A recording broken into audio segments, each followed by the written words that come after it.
My dearest Quita, this letter has been both challenging and scary to write because I don't quite have the words to fully explain just how much you mean to me. Sometimes, when I catch you staring at yourself, I see the young, innocent 8-year old in the adolescent version of you. The one who learned to navigate health challenges, isolation, doctor visit, missed school events, and the weight of hearing them say you would be different. Other times, when I see you looking at yourself, I see the woman in her 20s and 30s, the version of you who once felt trapped in toxic relationships, searching the world for validation, affirmation, and belonging. And then there are moments when I see the older, more mature version of you, the one who found her place in God's arms, the one who learned love through his word, his promises, and through prayer and connection. As I find myself watching you more often, I am profoundly moved and amazed by each version of you because each one has stretched you, matured you, and shaped you into the woman you have become. Now, as I watch you staring back at yourself, I realize there is a new version of you emerging, one who lives without fear, hesitation, or regret, a woman who is bold in her faith, bold in her purpose, bold in her love, and bold with others. Kita, this version of you shows up differently, unafraid to push through barriers, challenges, systems, moving beyond microaggression and rising above past mistakes and pain. You now understand God's plan and purpose for your life.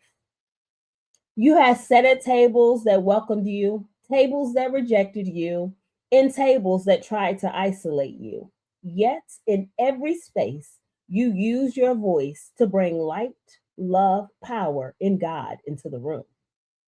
You have learned to forgive yourself for the things the younger version of you said and did and just didn't know.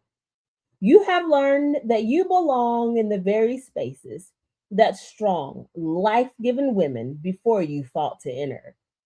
You have taken up space in rooms where you are the only woman of color, the only one willing to stand up for what is right, the only one courageous enough to advocate for others, even when fear was present.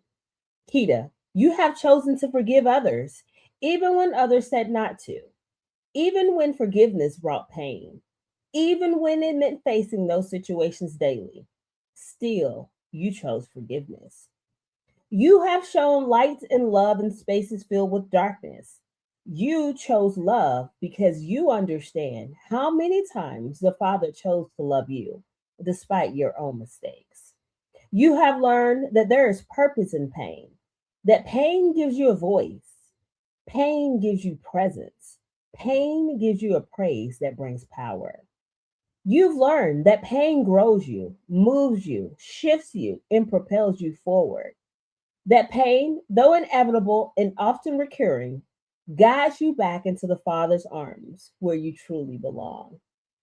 Kita, your ears have heard and your eyes have seen most things people could never imagine facing. And yet, when you look at yourself now, you smile with joy, contentment, love, and even laughter because you know just how far you've come. You moved beyond the version of yourself that doctors doubted. You grew past the young adult who didn't understand how to love and trust God. You overcame the version of yourself that once believed she didn't belong.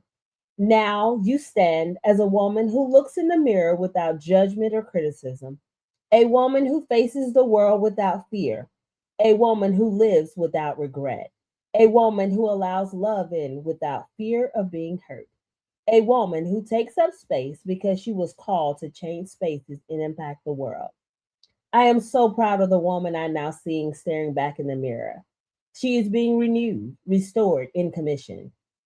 Kita, I hope you will love this version and every version of you that is yet to come as much as I do.